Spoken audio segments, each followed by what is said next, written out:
melawai. Saudara, setelah 2 minggu menunggu, bunga bangkai raksasa di Kebun Raya Bogor akhirnya mekar sempurna. Momen langka ini langsung menarik perhatian pengunjung. Pengunjung Kebun Raya Bogor harus antre dan berdesakan untuk melihat dari dekat momen langka mekarnya bunga bangkai raksasa. Salah seorang pengunjung, Riani, wisatawan asal Jakarta, mengaku baru pertama kali melihat langsung bunga bangkai raksasa yang mekar sempurna. Bunga dengan nama latin Amorphophallus titanium ini terakhir kali mekar pada tahun 2014 dan telah mekar sebanyak 5 kali sejak ditanam pada tahun 1992.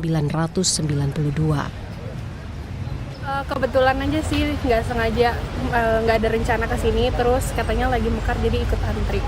Berapa lama tadi sempat antri? Terus, hampir sejam kali. Yang kamu tahu tentang bunga bangkai ini apa sih? Taunya yang Rafflesia arnoldi, kirain yang kayak gitu, ternyata yang model lain. Pendapatnya gimana setelah lihat? Bagus, baru. Ini kan momen langka ya, ini 12 tahun baru mekar gitu. Pendapat kamu gimana sih? Pertama kali lihat seumur hidup. Seumur hidup ya?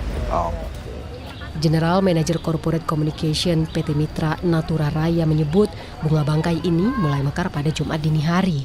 Sejak awal perkembangannya, tanaman ini terus menyita perhatian pengunjung. Koleksi ini berasal dari Jambi dan mekar terakhir di tahun 2014. Jadi butuh waktu 12 tahun. Dan ini adalah mekar yang ke-6 kali.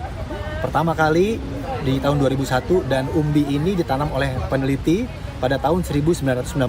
Setelah mekar sempurna, bunga bangkai ini akan bertahan hanya 2-3 hari.